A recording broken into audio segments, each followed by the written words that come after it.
Hello students, good afternoon. कैसे हैं आप सभी। तो हमारा ज्योमेट्री चैप्टर चल रहा था और जो कल हमने क्लास करी थी उसके बाद काफ़ी अच्छे क्वेश्चन कल की क्लास में हमने करे थे एक प्रॉपर्टी के ऊपर। तो उसके बाद आज हमारा एक और इम्पोर्टेंट टॉपिक है ज्योमेट्री का, सिमिलर ट्रायंगल। सिमिलर ट्रायंगल के बहुत सारे क्वेश्चन बनते हैं, यानी ऐसे ऐसे क्वेश्चन जिसमें आपको पता ही नहीं लगेगा कि भी कौन सी टाइप लगानी है या कौन सी प्रॉपर्टी लगेगी, वहाँ पे सिमिलरिटी यूज़ हो सकती है। तो सिमिलरिटी एक काफ़ी इंपॉर्टेंट पार्ट है ट्रायंगल का। तो ध्यान से देखिएगा, इस क्लास सिमिलर को करने में ही हमें 2 या 3 क्लास लग जाएगी, इतने इसके सारे क्वेश्चन होते हैं। देखो, सिमिलर ट्रायंगल का मतलब क्या है। जैसे हमारे पास 2 ट्रायंगल हैं, एक ट्रायंगल ये ABC और एक ट्रायंगल हम लेते हैं बड़ी DEF। हमने ये 2 ट्रायंगल ले ली, ABC और DEF। अब साइज़ चाहे छोटा है चाहे बड़ा है उससे फ़र्क नहीं पड़ता, बस हमारे एंगल सेम होने चाहिए। जैसे मान लो अगर मैं कहूँ कि ये एंगल है 50 डिग्री, ये है 60 डिग्री, ये है 70 डिग्री, तीनों का सम 180 हो गया। तो अगर ये भी 50 डिग्री, 60 डिग्री और 70 डिग्री है तो ये हमारी ट्रायंगल सिमिलर है। यानी ट्रायंगल की साइड जो होती है ना, उसकी लेंथ अलग अलग हो सकती है लेकिन उसके एंगल सेम होंगे। अगर तीनों एंगल सिमिलर होंगे ना तो हमारी ट्रायंगल सिमिलर होगी। अब इस केस में जब हमने देखा कि हमारे तीनों एंगल सेम हैं तो रेशो क्या बनती है, AB, यानी इस ट्रायंगल की साइड जो AB ली उस ट्रायंगल की साइड DE लेंगे, बराबर इस ट्रायंगल की साइड ली BC, उस ट्रायंगल की साइड लेंगे EF, बराबर इस ट्रायंगल की साइड ली AC, उस ट्रायंगल की साइड है DF। ये सारी साइड आपस में बराबर होंगी और साइड बराबर होने के साथ अगर मैं बात करूं पेरीमीटर की, यानी पेरीमीटर जो पहले वाली ट्रायंगल का है और जो दूसरी ट्रायंगल का है उनकी रेशो भी सेम होती है। उनकी रेशो भी यही होती है जो साइड की रेशो है, और ये रेशो हमने मान ली के। अब के का मतलब कुछ भी हो सकता है 1/3 हो, 2/7 हो, 9/11 हो, कोई भी रेशो बन सकती है। बस आपने ये देखना है कि जो उनकी साइड की रेशो है वही उनके पेरीमीटर की भी रेशो है। तो ये सारी रेशो आपस में बराबर है, ठीक है। अब एरिया की रेशो की बात करूं, अगर मैं area of triangle ABC upon area of triangle DEF, इनके एरिया की रेशो क्या है। अब अगर साइड की रेशो के है तो एरिया की रेशो आएगी के स्क्वायर, क्योंकि एरिया क्या होता है, एरिया होता है half into base into height. Half तो कॉमन है, कट जाएगा, तो बेस और हाइट की मल्टीप्लाई। अब जो हाइट होती है ना उसकी रेशो भी साइड की रेशो ही होती है। आप ये भी कह सकते हो कि ये जो के है ये इनके हाइट की रेशो भी यही होगी। H1 H2 क्या है, H1 ये है, H2 ये है। यानी ये कोई भी सिंगल साइड, चाहे ये 3 साइड ले लो, चाहे हाइट ले लो, चाहे पेरीमीटर ले लो, क्योंकि पेरीमीटर का मतलब क्या होता है, पेरीमीटर का मतलब तीनों साइड का जोड़ी तो होता है। तो इन सब की रेशो के है तो एरिया की रेशो के स्क्वायर। आप यूनिट से भी मेंशन कर सकते हैं आपको अपनी समझ के लिए कि जिसकी यूनिट मीटर में है यानी सिंगल यूनिट है उसकी रेशो के, जिसकी यूनिट मीटर स्क्वायर या सेंटीमीटर स्क्वायर आती है उसकी यूनिट यहाँ पे रेशो आ जाएगी के स्क्वायर, ठीक है। तो ये एक इंपॉर्टेंट पार्ट है ज्योमेट्री का जहाँ पे सिमिलर ट्रायंगल यूज़ होती है। तो आपने क्या देखा सिमिलर ट्रायंगल में, अगर 2 ट्रायंगल हमारी सिमिलर हैं तो उनके साइड की रेशो की वैल्यू अगर के होती है तो उनके एरिया की रेशो की वैल्यू के स्क्वायर होती है। अब ये भी आपने हमेशा ऐसे नहीं करना कि अगर ये आपने ले लिया 50-60 के साथ ये AB तो ये भी हमेशा DE आएगा। तो AB के नीचे DE कब आएगा, ये आपने देखना है एंगल कैसे हैं। जैसे यहाँ 70 डिग्री के सामने साइड AB है, यहाँ 70 डिग्री के सामने DE है, तो दोनों ये हमने 70 डिग्री के सामने वाली लिखी है।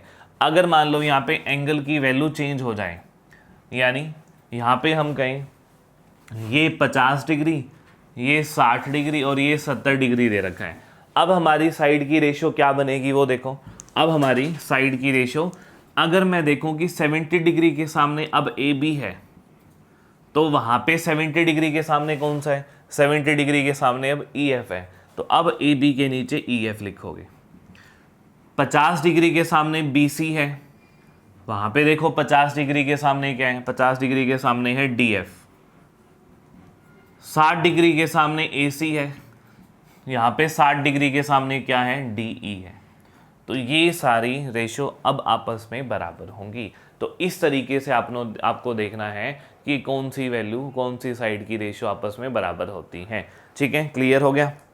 अब इसके अलावा एक चीज़ और इसमें प्रॉपर्टी जो इम्पोर्टेंट है, ये तो आपने सिमिलरिटी में रेशो देखी। अब अगर हम आगे बात करें, एक ट्रायंगल आपको दे दी ABC, एक ट्रायंगल दे दी ABC, इसमें एक साइड हमने खींची, एक लाइन खींची PQ, और हमें ये बता दिया गया कि जो PQ है ना वो BC के पैरेलल है, जो PQ लाइन है वो BC के पैरेलल है। इस केस में अब क्या होगा, देखो अब हमें क्या देखा कि अगर PQ लाइन BC के पैरेलल है तो मेरे पास दो ट्रायंगल बन रही है, एक ट्रायंगल APQ बन रही है, एक ट्रायंगल ABC बन रही है। ये दो ट्रायंगल बन रहा है APQ और ABC, और ये दोनों ट्रायंगल सिमिलर होगी। अब ये सिमिलर कैसे होगी वो ध्यान से देखो, क्योंकि A एंगल तो कॉमन है APQ में भी, ABC में एक एंगल हो गया कॉमन। दूसरे एंगल की बात करूं तो ये वाला एंगल इस एंगल के बराबर है। कैसे, हमने पढ़ा था कि जब हम दो पैरेलल लाइन, जैसे ये लाइन दो पैरेलल हैं, इनको एक स्ट्रेट लाइन काटेगी तो ये एंगल इसके बराबर आएगा। ठीक है, हमने ज्योमेट्री की पहली क्लास में ही एंगल पढ़े थे, तो ये वो वाली प्रॉपर्टी है कि ये एंगल इसके बराबर होगा, ऐसे ये वाला एंगल इसके बराबर होगा। तो ये तीनों एंगल अगर बराबर हो गए तो हम ये कह देंगे कि दोनों ट्रायंगल जो है, एक छोटे वाले एक कंप्लीट, ये हमारी सिमिलर ट्रायंगल है। अब अगर सिमिलर ट्रायंगल होगी, इसमें साइड की रेशो कैसे लिखेंगे हम, ये PQ है, अगर मैं साइड AP ले रहा हूँ, छोटे वाली ट्रायंगल, हमने ऊपर पहले छोटे वाली ट्रायंगल लिखी है, तो छोटे वाली ट्रायंगल की साइड, अगर मैं ये AP ले रहा हूँ तो पूरी साइड क्या होगी, पूरी साइड होगी AB। ठीक है, क्यों, क्योंकि इस एंगल के सामने साइड AP है। अब बड़े वाले में ये एंगल इसके बराबर है तो इसके सामने AB है। ऐसे ही अगर हम AQ ले रहे हैं तो बड़े वाले में साइड आएगी AC, अगर हम PQ ले रहे हैं तो बड़े वाले में साइड आएगी BC। तो इस तरीके से ये सारी साइड्स की रेशो आपस में बराबर होगी।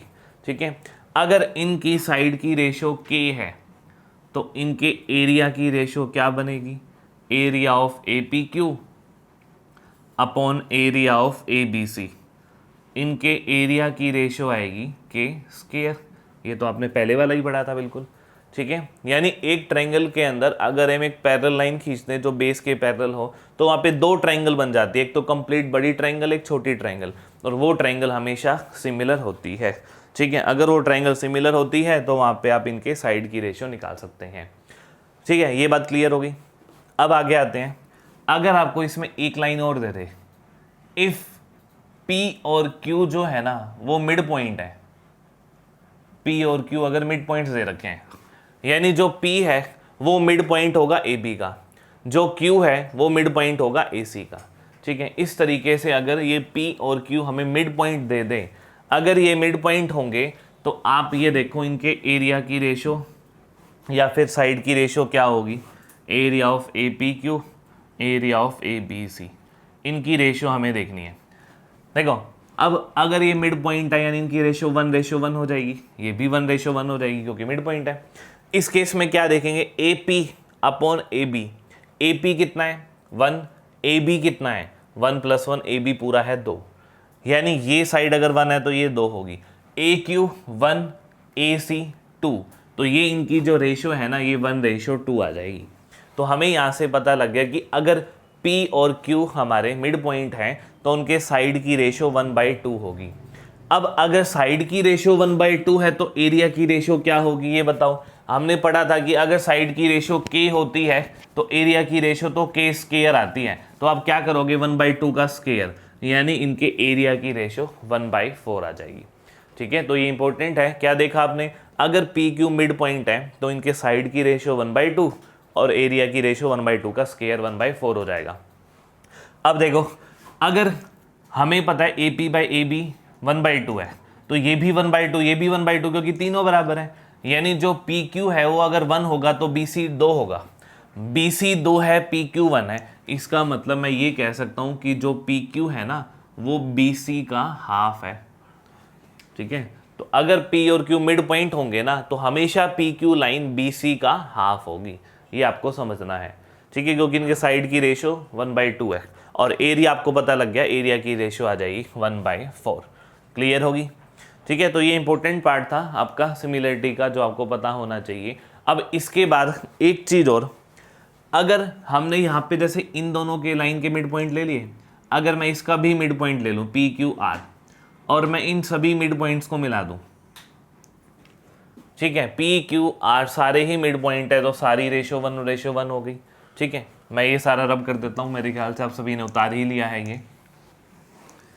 अगर हमने सभी के मिड पॉइंट्स को मिला दिया तो यहाँ पे हमारी 4 ट्रायंगल बन गई छोटी छोटी, 1 2 3 4, और यहाँ से आपको ये पता लगेगा कि ऑल 4 सब triangles are equal in area, are equal in area, यानी जो 4 छोटी छोटी ट्रायंगल है ना वो सभी आपस में बराबर हैं। यहाँ से ही पता लग जाएगा, 1 2 3 4, ये जो 4 छोटे ट्रायंगल हैं इन सभी का एरिया आपस में बराबर है, लेकिन कंडीशन होनी चाहिए कि ये इन सब के मिड पॉइंट होंगे। ठीक है, क्लियर हो गया?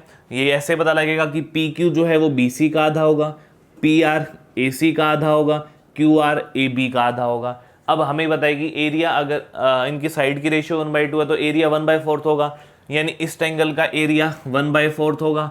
ऐसे अगर ये लाइन हाफ है इसकी तो इसका एरिया 1/4, इसका एरिया 1/4, तो 1 में से इन तीनों को घटाओ, ये भी 1/4, तो ये सारे ही बराबर हो गए, चारों आपस में इक्वल आ जाएंगे। तो इस वजह से हम यहाँ पे कहेंगे कि अगर हमारे पास ट्रायंगल के तीनों मिड पॉइंट्स को मिला दें तो जो हमारी ट्रायंगल्स बनती हैं इस केस में उन सभी का एरिया आपस में बराबर होता है।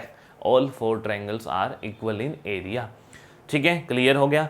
तो हमने काफ़ी सारा ये बेसिक मेथड यहाँ पे पढ़ लिया है सिमिलरिटी का। अब हम इसके ऊपर क्वेश्चन स्टार्ट करते हैं। बिल्कुल आसान से क्वेश्चन से हम स्टार्ट करेंगे। देखो क्वेश्चन ये है, एक ट्रायंगल है,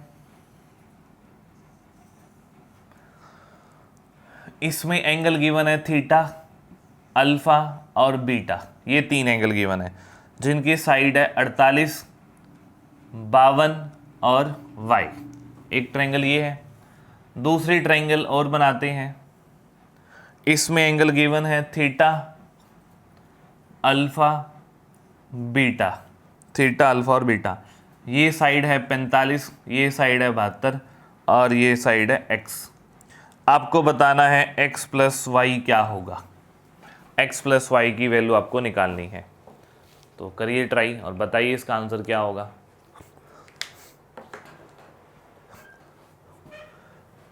आपको तीनों एंगल दे दिए, थीटा अल्फा बीटा, इसका मतलब दोनों ट्रायंगल में अगर यही तीनों एंगल है तो ट्रायंगल तो हमारी सिमिलर हो गई, और ट्रायंगल सिमिलर होने के बाद आप वहाँ से साइड की रेशो इजीली निकाल सकते हैं। तो बताइए इसका आंसर क्या बनेगा।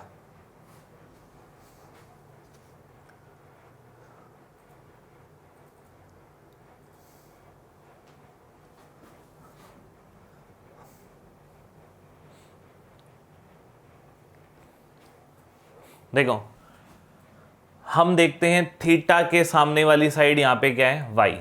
तो मैंने थीटा के सामने लिखा y, यहाँ थीटा के सामने क्या है, यहाँ थीटा के सामने 45, तो एक रेशियो तो हो गई है, बराबर अल्फा के सामने यहाँ पे 52, वहाँ पे देखो अल्फा के सामने क्या है, अल्फा के सामने है x, बराबर बीटा के सामने यहाँ पे 48, यहाँ बीटा के सामने क्या है 72। तो हमने तीनों की रेशो आपस में इक्वल कर दी, क्योंकि हमें पता लग गया कि ट्रायंगल सिमिलर हैं तो एंगल के सामने वाली रेशो लिख दी साइड्स की, और ये रेशो आपस में बराबर होगी। अब 48 72 को काटेंगे, 24 दूनी 48, 24 तिया 72, यानी 2/3। इसका मतलब ये भी 2/3 के बराबर है, ये भी 2/3 के बराबर है। आप इनको अलग अलग लिख दो, y/45 जो है ये 2/3 के बराबर है। तो यहाँ से आपके पास y की वैल्यू आ जाएगी, 3 काटेगा इसको 15 पे और 15 दूनी 30, तो यहाँ से y की वैल्यू आ गई 30, एक वैल्यू तो ये आ गई। फिर यहाँ पे देखेंगे कि 52/x जो है ये भी 2/3 के बराबर है, 2 काटेगा इसको 26 पे, 26 गुणा 3 करेंगे 78 आ जाएगा। x की वैल्यू आ गई 78, y की वैल्यू 30, x की वैल्यू 78। उसने इनका सम पूछा है तो 78 प्लस 30 कर दो, आपका आंसर आ गया 108, 108 डिग्री। ठीक है, 108 डिग्री नहीं, क्योंकि ये हमारा साइड थी, तो 108 मीटर या सेंटीमीटर जो भी होगा। मैं रिपीट कर देता हूँ, हमने क्या करा, हमने जब दो ट्रायंगल ली, थीटा के सामने देखा y, थीटा के सामने देखा 45, तो y बाय 45, अल्फा के सामने 52, अल्फा के सामने x, तो 52 बाई एक्स, बीटा के सामने 48, बीटा के सामने 72, 48 बटे 72, ये तीनों बराबर रखा। 48 बटे 72 को 24 पे काटा 2/3, y बाय 45 जो है वो 2/3 के बराबर है, यहाँ से y आ जाएगा।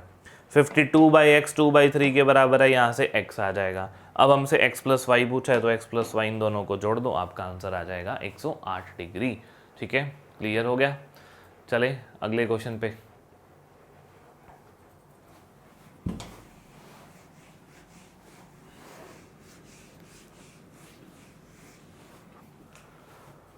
उसके बाद अगला क्वेश्चन है, एक ट्रायंगल है, ट्रायंगल आपकी है ए बी सी, ए बी और सी, इसमें एक साइड ली डी ई, और आपको ये बताया कि ये जो डी ई लाइन है ये बी सी के पैरेलल है, और आपको दे रखा है ए डी की वैल्यू 6, डी बी की value 12x minus 6,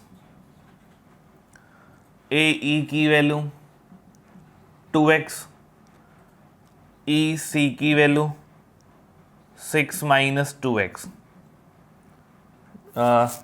16 minus 2x, 16 minus 2x, और आपसे पूछा है x बताओ भाई यहाँ पे क्या होगा, बताइए क्या आंसर आएगा। आपको चारों पार्ट की वैल्यू गिवन है और यहाँ से x की वैल्यू निकालनी है।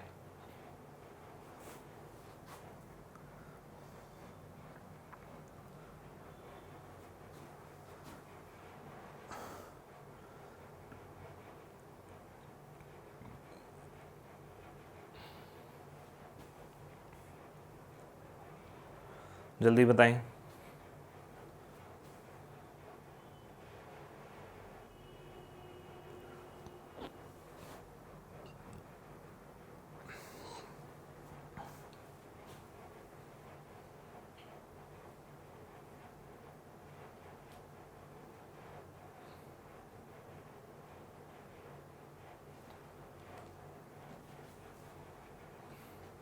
देखो, ए डी की वैल्यू दे रखी है 6, डी बी की value 12x minus 6, 12x minus 6, ये दे रखा है 2x, तो ये 16 माइनस 2x, ये हमें दे दिया। अब मैं इसको कर देता हूँ रब।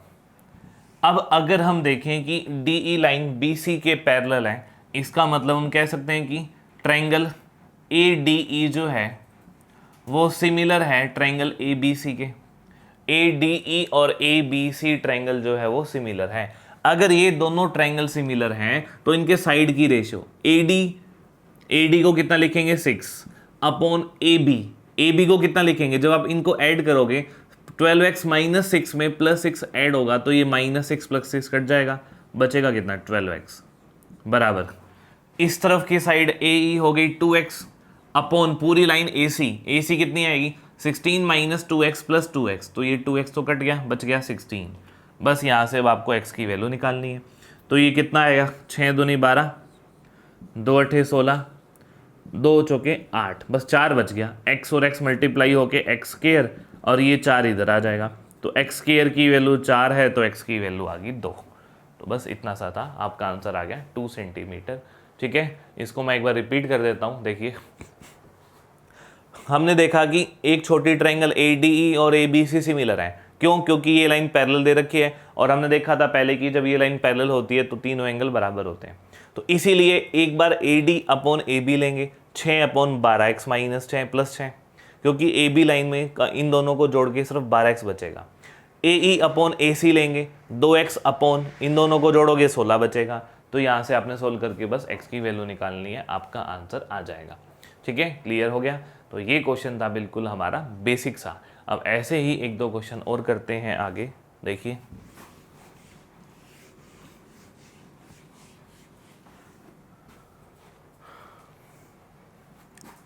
उसके बाद अगर हम देखें अगला क्वेश्चन ये है कि एक ट्रायंगल ए बी सी,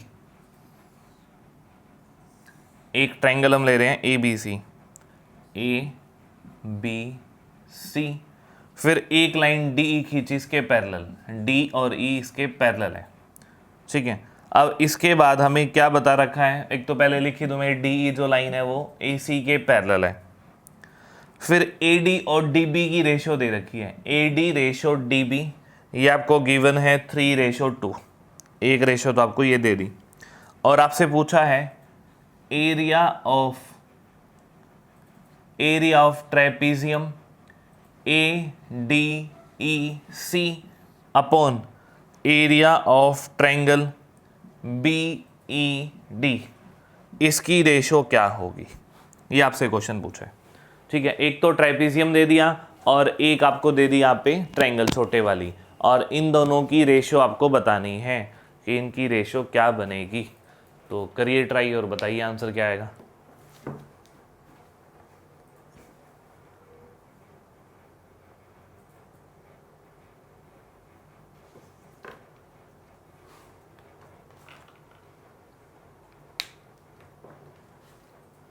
जल्दी बताइए।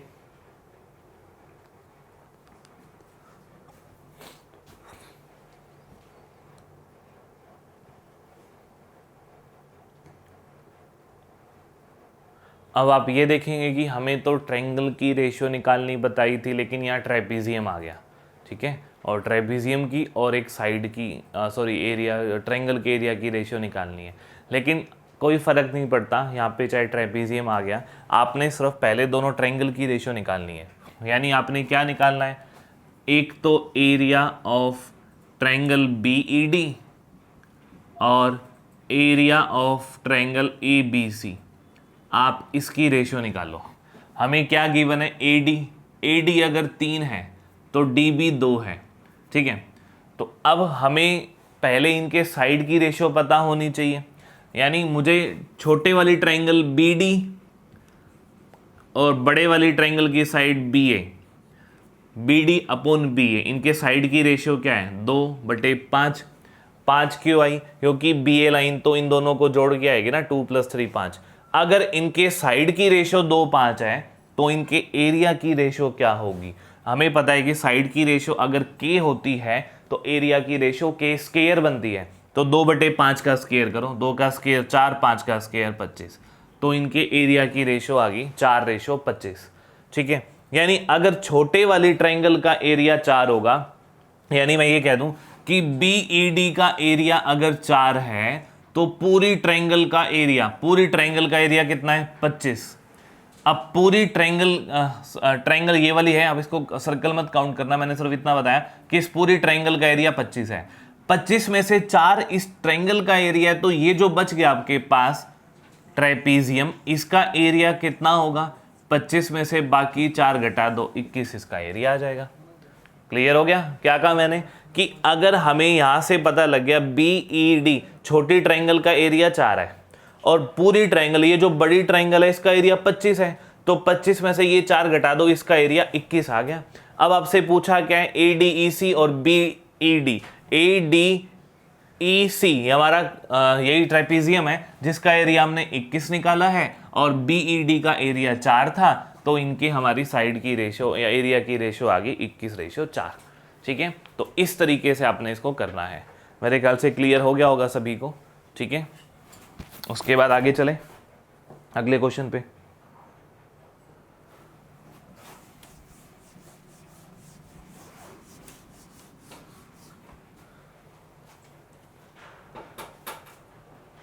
देखिए उसके बाद अगला क्वेश्चन, अगले क्वेश्चन में कह रहे हैं एक ट्रायंगल है ए बी सी और इसमें बी एंगल 90 डिग्री दे दिया, एक लाइन यहां से परपेंडिकुलर खींची, डी पॉइंट और ये ई पॉइंट, ये हो गया। अब आपको ये बताया गया है कि जो ए बी और ए ई है ये दोनों ही 5 है, बी सी जो है वो 12 है, और आपको बताना है डी ई कितना होगा। बताओ क्या होगा, आपको यहाँ पे डी ई निकालना है। बताइए इसका आंसर क्या आएगा, करिए सोल्व जल्दी।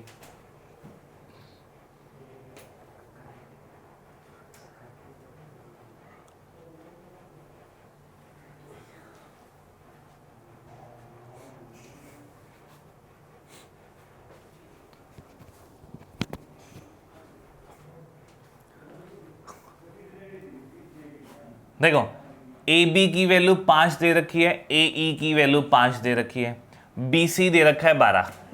अब आपको ये राइट एंगल ट्रायंगल भी दे रखी है, राइट एंगल ट्रायंगल। तो राइट एंगल ट्रायंगल में अगर आपको ट्रिपलेट याद है तो ये 5 है, ये 12 है, तो हाइपोटेन्यूज पूरा कितना आएगा, आप कहोगे 5, 12 और 13 रेशो होती है, तो ये वाली वैल्यू आ गई 13। ये हो गया ना, 5, 12 और 13। अगर किसी को ट्रिपलेट याद नहीं है तो 5 का स्क्वायर प्लस 12 का स्क्वायर करो, 13 का स्क्वायर आएगा। यानी ये पूरी साइड 13 है जिसमें से ये 5 है, हमने पूरी साइड 13 निकाली, और ये 5 दे रखी थी, तो ये कितनी बच गई, ये बच गई 8। तो ये वैल्यू आ गई हमारी 8। तो 5, 12, 13 के साथ हमने यहाँ पे तीसरी साइड 8 भी निकाल दी।